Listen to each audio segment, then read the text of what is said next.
Well, I want to say personally how much the three of these authors and human beings I admire. It's incredibly difficult, as you can probably imagine, to tell your own story, especially intimate, personal, vulnerable, powerful stories.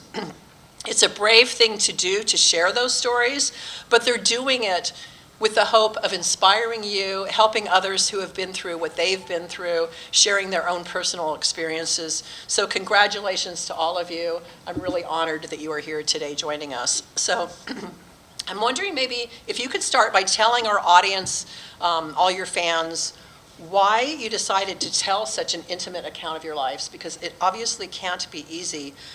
Cassandra, let's start with you. I mean, anybody who's been married a long time knows that road isn't always easy. And being married to a larger-than-life character like Pat Conroy surely had its share of challenges as well as gifts. So can you tell us what it was like to live with Pat, why you chose to tell your story in your memoir, Tell Me a Story? Yeah, Pat and I were together 19 years. We met in what I like to think of as middle age. I was a year older than Pat, so I had already had my 50th birthday, and when we met, it was his 50th birthday year. And so it's a story of finding love. It's a love story.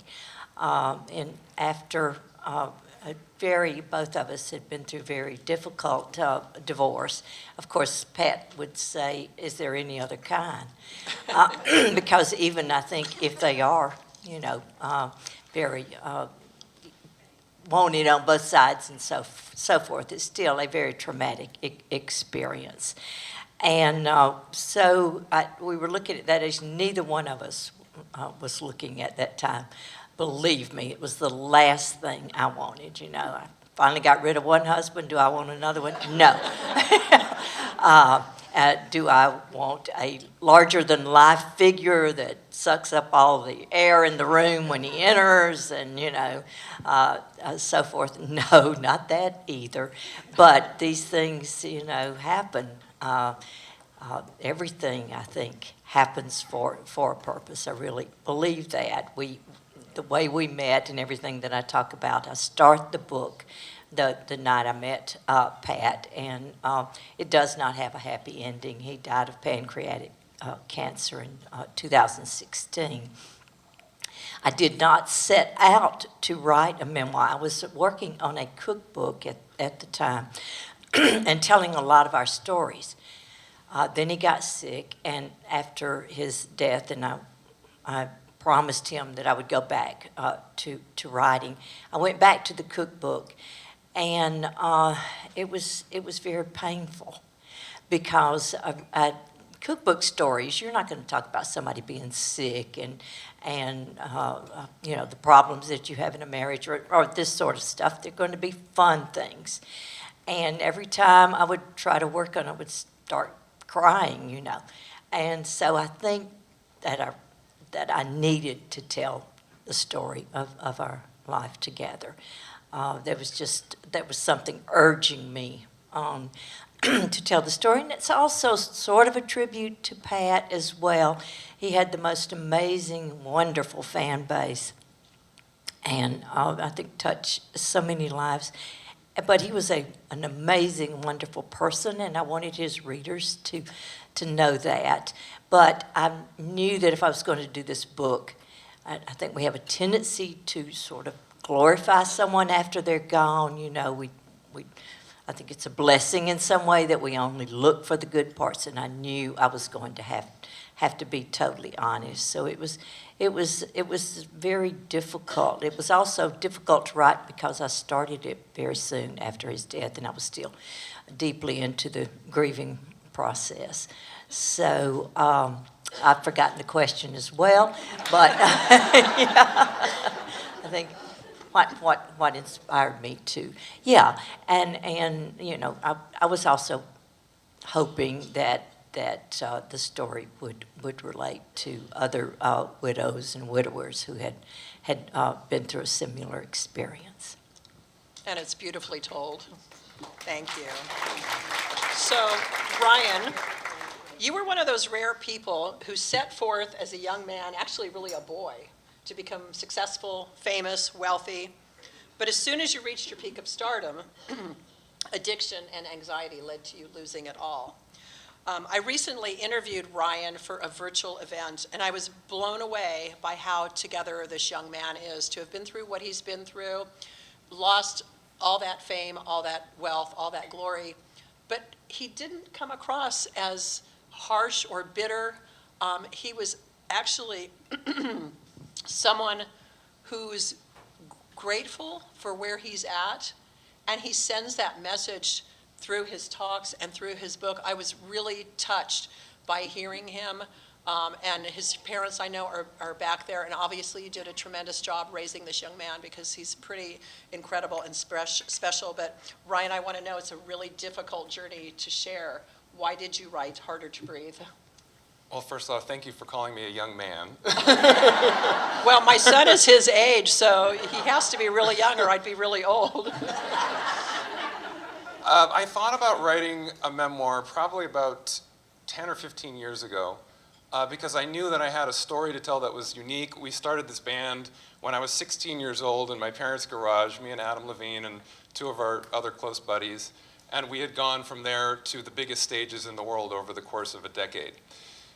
But when I was thinking about writing this memoir about all of the stories that I had, I was really struggling at the time. I was suffering through the loss of that career, the depression, the grief that went with losing. Really, my whole identity was wrapped up in being the drummer in Maroon 5. I was looking to a bottle to fill that void. I just really didn't know who I was at that point. And so writing a book, even though it was something that I had dreamt about doing even before I was a musician, I didn't really know what the point of doing that at that point would be, because I was still struggling, and it was just going to be kind of a woe is me, look at what happened, look at what I had and look at what I lost. So then fast forward, in 2016, I quit drinking.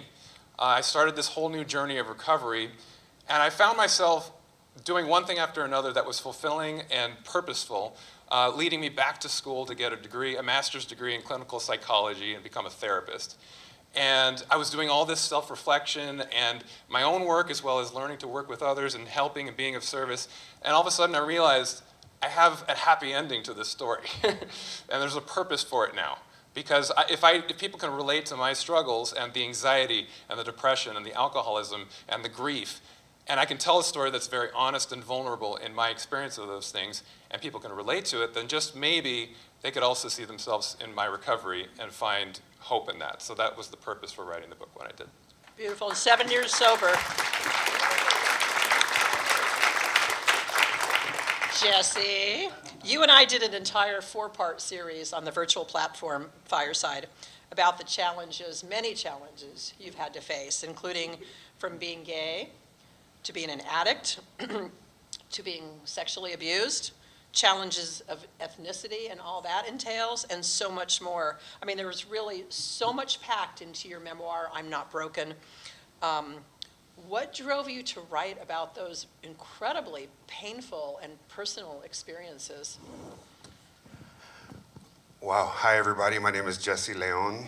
A little nervous. It's a pleasure and an honor to be here, and thank you for having me and being a big supporter. I didn't write my book with the intention of ever publishing it.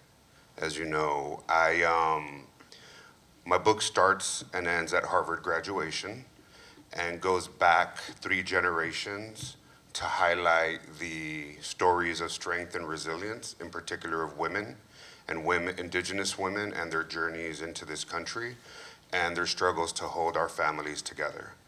But it also talks about my journey of being sex trafficked here in San Diego from 11 to 14 years of age. And at 14, when the authorities got involved, how the system basically failed me and my family, who did not speak English. And still, even though I was in state-sanctioned programs and in mental health, had a therapist, I still spiraled downward into the sexual exploitation, commercial sex trade of children in the streets, and drug addiction, and ended up homeless.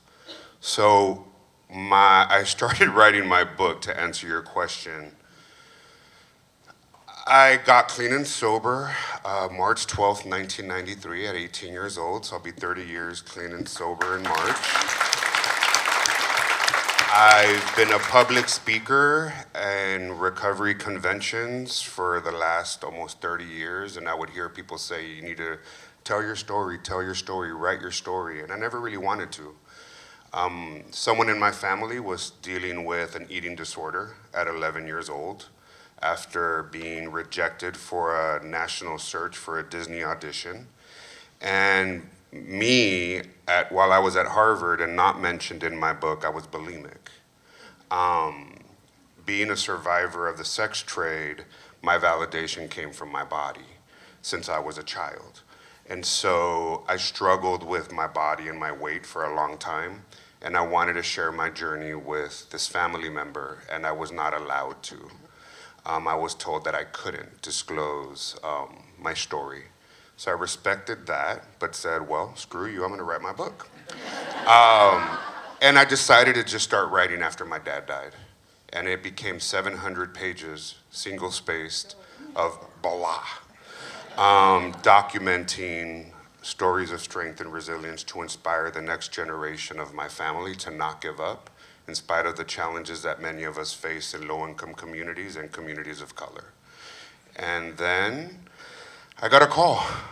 People inspired me to start trying to find an agent after hundreds of rejection letters and people telling me that no one would ever want to hear my story from a male of color perspective and that my writing was mediocre at best. I met some African American leaders in the Hollywood industry, and they introduced me to my agent, and that agent believed in me. And a few months later, I'm in a bidding war between Penguin Random House and HarperCollins. So book came out. I'm Not Broken came out in August. No Estoy Roto, the Spanish translation, came out 3 weeks ago, and it's been a crazy journey. So I wrote the book to inspire others to not give up on hope, and that our stories need to be told.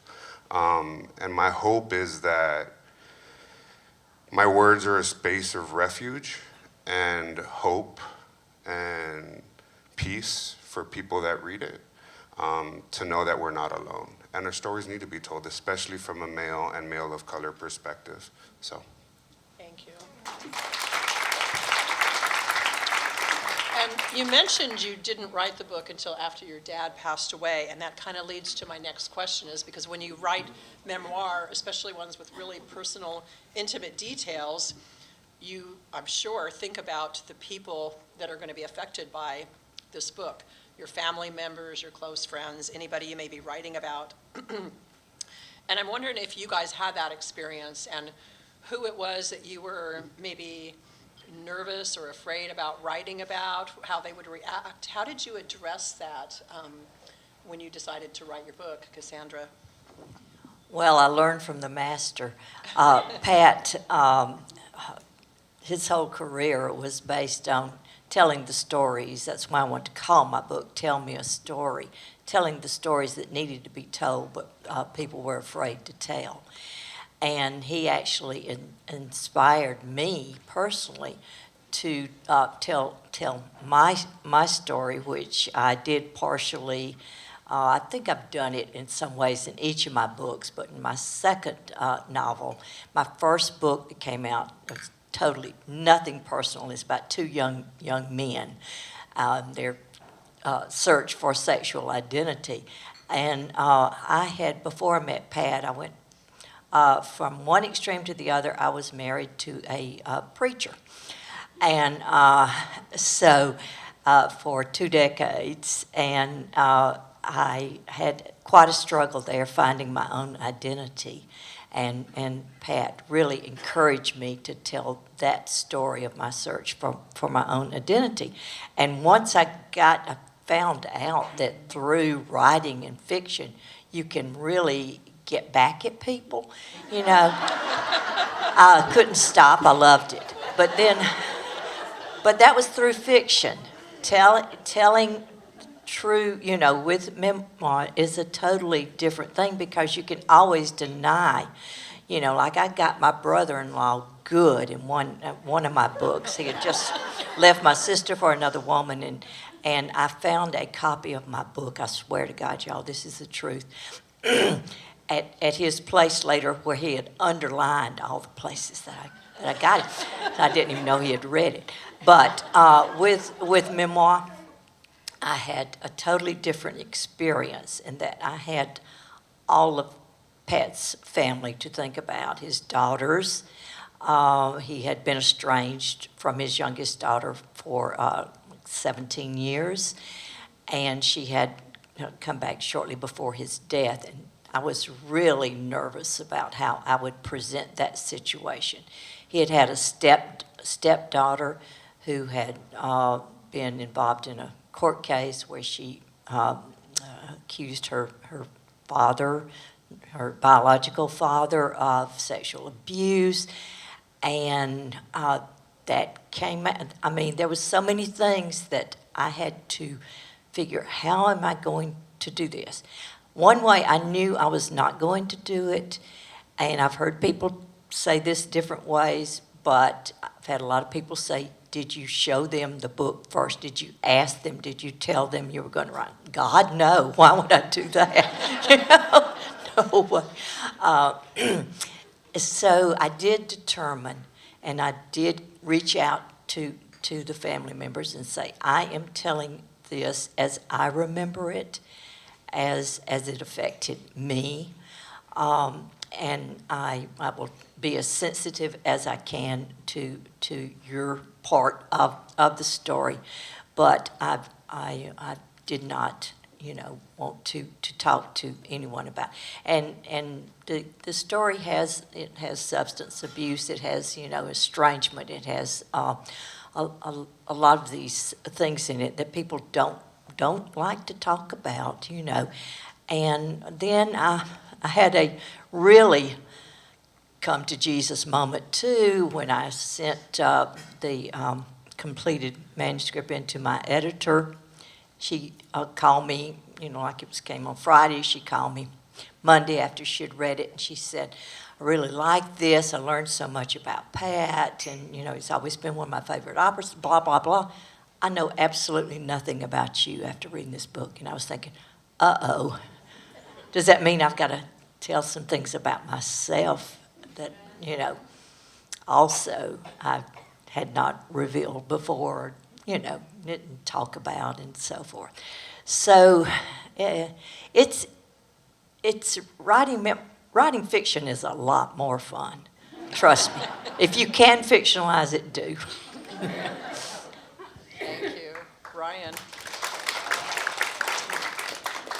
When I wrote the first draft of this book, at the request of my girlfriend Sean, I left her and our relationship largely out of it. She's a very private person. She said, I don't want to be dragged back through all of the drama of everything that was in our lives in those years when I was on the road and everything. Despite the fact that I had met her when I was in college, and she was with me through when we made the album Songs About Jane and went on the road, and through the alcoholism and everything, I just wanted to keep that to myself, honoring her request. So I took this first draft to an editor, Stephen Power, who gave me a few really important notes of feedback for the second draft. One of which was, he said, I feel like I watched the movie Castaway. You're alone on this island going through all this stuff, and at the end of the movie, you tell me, oh yeah, there was another person on the island with you.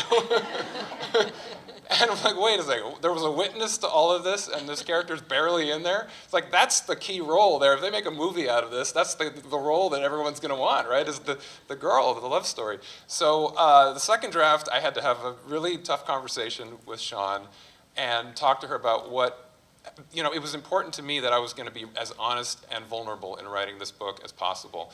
And it made me realize that there are relationships that I want to be as equally honest and vulnerable about in telling those stories, because they're relevant to me and my psychology in how I was relating to the people around me.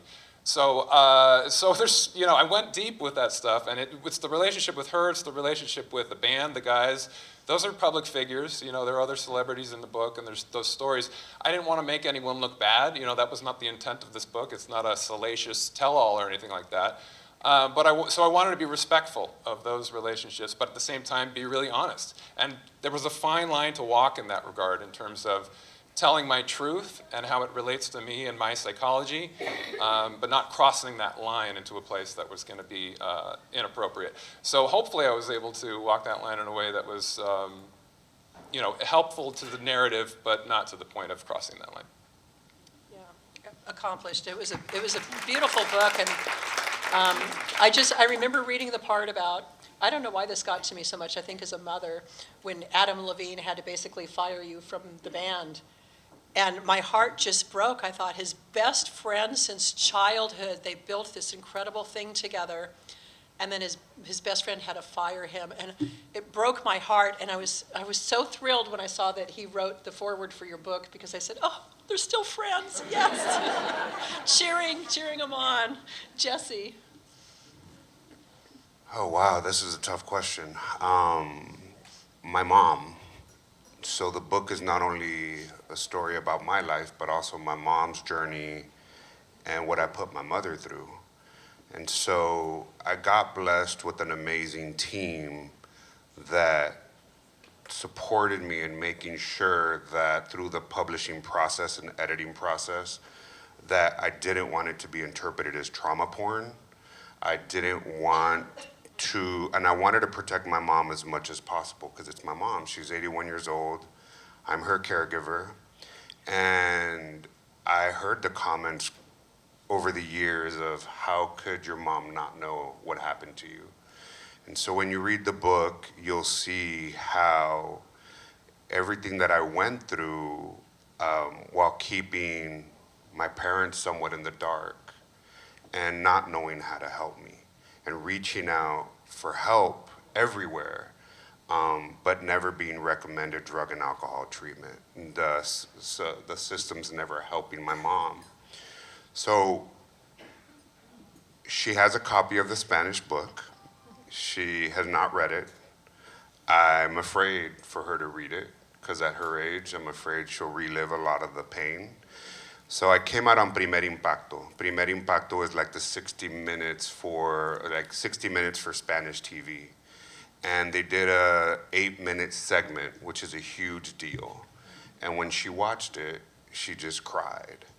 And I was there with my brother holding her. But what she's been getting out of it is the messages of hope and strength that my mom's character has given other mothers through our journey. And so my biggest concern was my mom, and making sure that I try to protect her as much as possible from any type of criticism, especially from individuals that don't understand Latino family culture. And that was my biggest struggle. For me, I'm an open book. I'm an open book. I was afraid that some of my high net worth family clients whose philanthropy I manage would fire me because they wouldn't want anything to do with someone who was sex trafficked and drug addict. And even though I'm in recovery, I was afraid. But they've been my biggest supporters, so thanks. That's wonderful.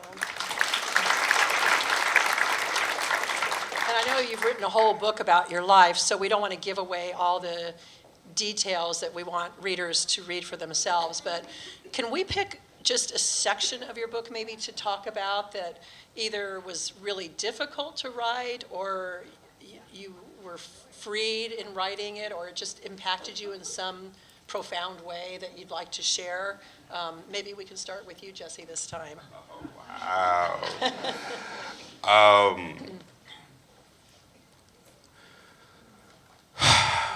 That's a really hard question, because people that have read my book know that there's moments that you think, oh wow, he's gonna make it, and then doesn't. Oh my gosh, he's gonna make it, and you love me and you hate me, and you can't stand the decisions I'm making, and then you forget that I'm a child. And I wish I could read it, but there's a scene where I tell my mom at 14 years old, by myself, with no MFT person, no psychologist, no school social worker, the police officer dropped me off, I'm covered in blood, and I have to tell my mom and she has to sign this stack of papers to find me help from the state to deal with my rage and anger at 14. And my mom doesn't speak English well, so I'm trying to translate to my mom in Spanish that I'm being molested.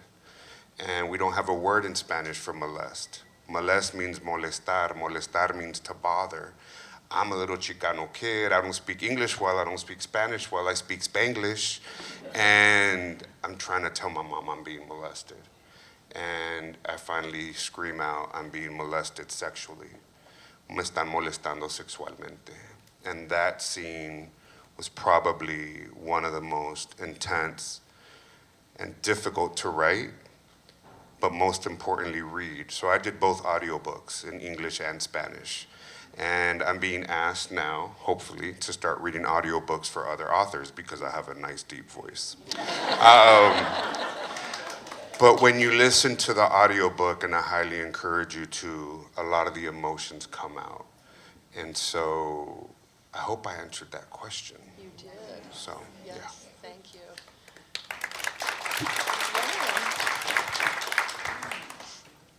Well, for me, I had a hard time for a long time relating to the things that happened to me in my journey in leaving the band as trauma, right? Because I thought of trauma as something that was, life and death situation, the kind of things that you're talking about. It was a lot of therapy for me to realize that trauma is relative to the person. And in writing this book, I realized this was sort of the last kind of therapy I needed to go through.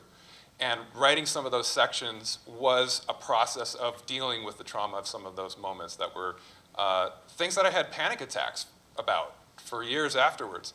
And the first one that leaps to mind was the first thing that I thought about writing about when I sat down to write this story. It happened on stage in front of like 5,000 people in London.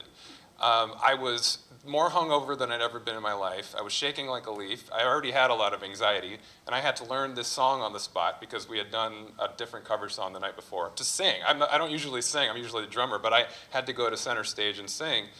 And I got to center stage shaking like a leaf, and I sang one line, and then all the lyrics went out of my head. And I was just up there kind of feeling like I was drowning for the next 4 minutes, trying to regather myself. And that doesn't sound like the worst thing in the world, but it was like in the middle of everything that I was going through, it left a lasting impact. I had never been somebody who had panic attacks before that. I had never been somebody who related to anxiety in a physical way like that, where like I thought I was going to pass out. I was just seeing stars and my hands were shaking. And so there were a lot of things that would trigger that memory at a different point in my life where those panic attacks would come up. And so writing about that story, when I sat down to write it, it just took me back to that place immediately, and it was painful. But I realized I had to go deep into it. I had to really go to those feelings and process them in the writing of it for my own purposes. But then ultimately, if somebody else can read it and realize that they're not alone in having that kind of anxiety and going through those panic attacks, they can see that there is a process to work through it. And so that's why it was very fulfilling for me.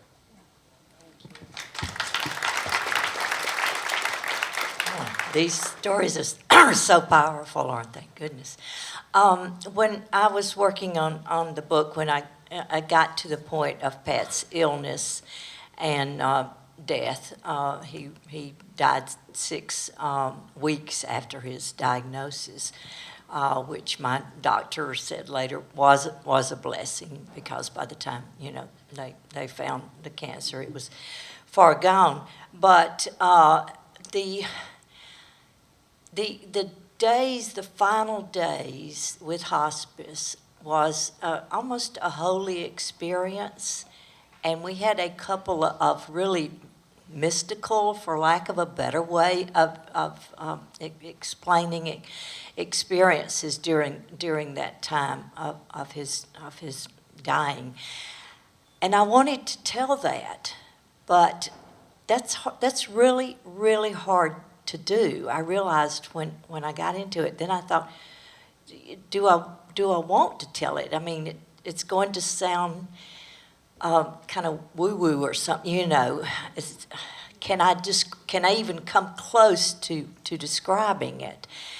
And that was an important lesson for me as a writer, because what I was doing is I was going outside, of myself and the experience, and doing what I've done all my life to my great detriment. What will people think?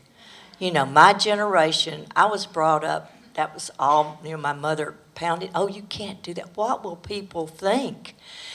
And so with this experience, I had to just tell the story that I wanted to tell and let the chips fall where they may. And I did, I did, and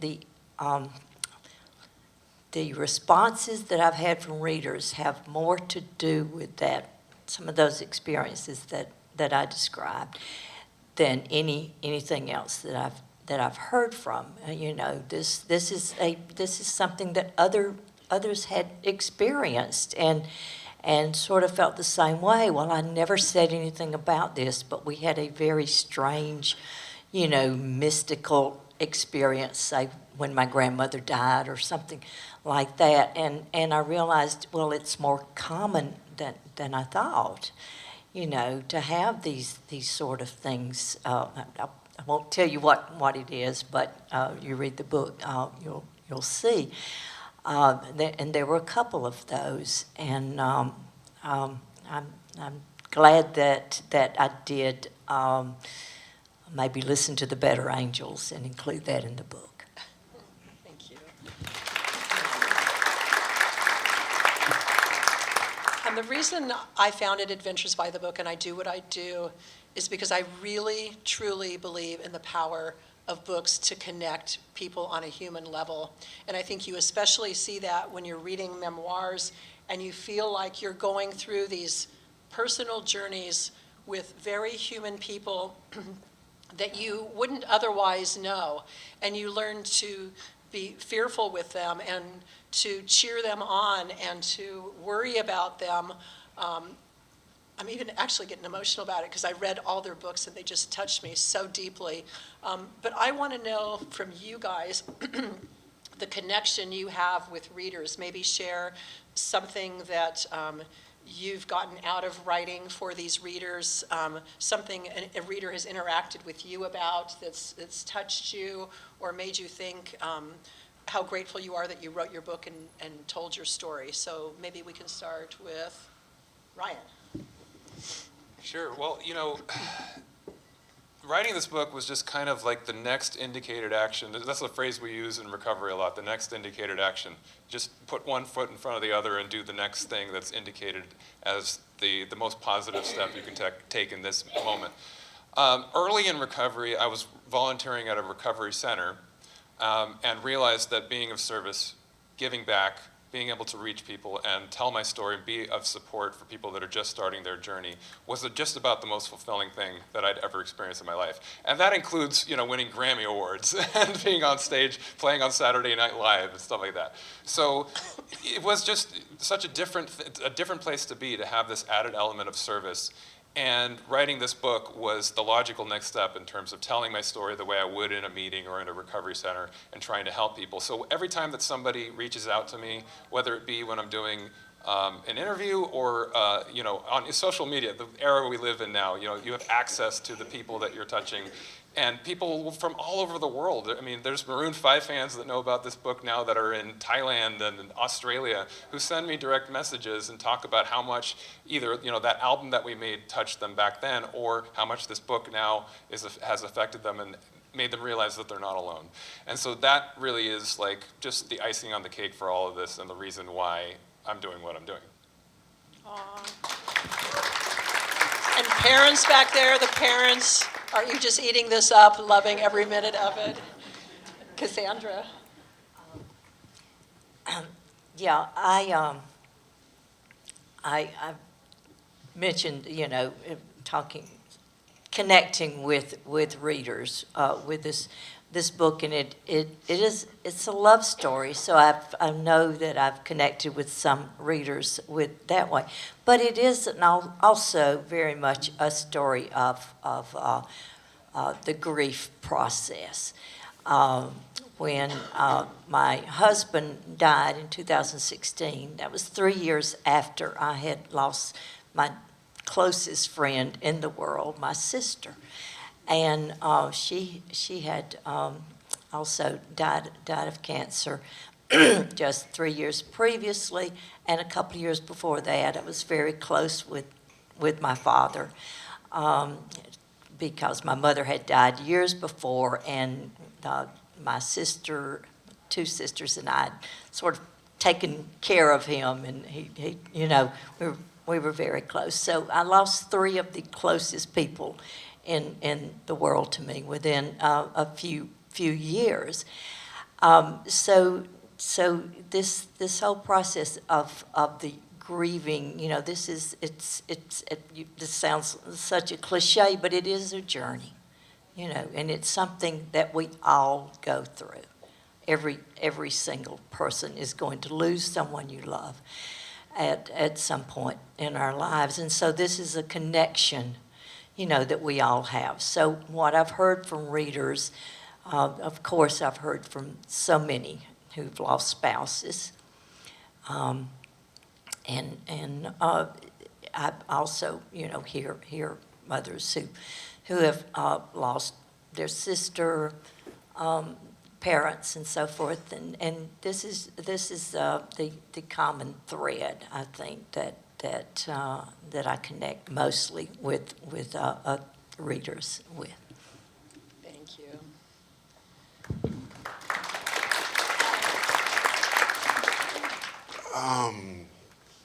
When I feel like a failure, that I haven't sold 8 million books, or that, I would love to write a children's story to go back to being that 8-year-old innocent boy who used to love coloring books, and maybe one day it becomes a cartoon like Shrek, right? When I feel that I question why I do what I do or why I did,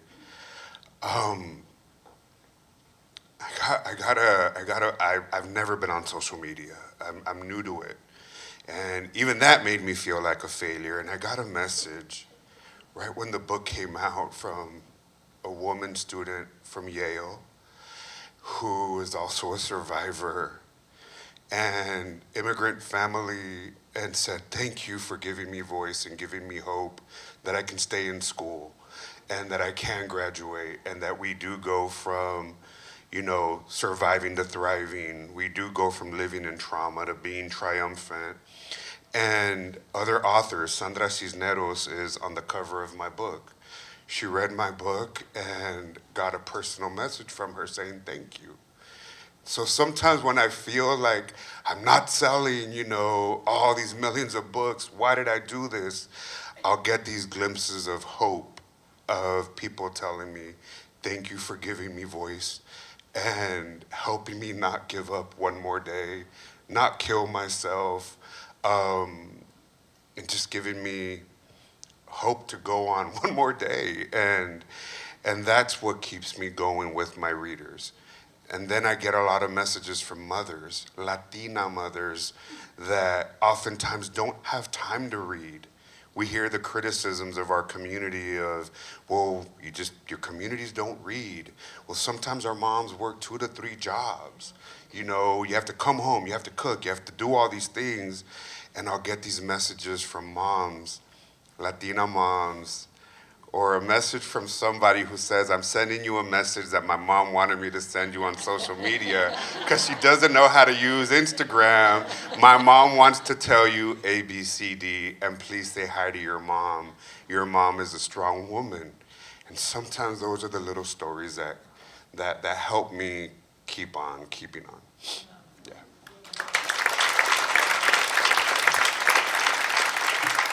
I think that's a perfect way to finish up. And thank you, Jeffrey Blunt, for reminding me of this Cassandra King Conroy quote that says, writing is more than a calling. Writing is more than a vocation. In so many ways, it is an act of courage. And I'd like you to stand up with me and cheer these 3 authors for their act of courage in writing this book. Thank you. Cassandra King Conroy, Ryan Dusick, and Jessie Leone.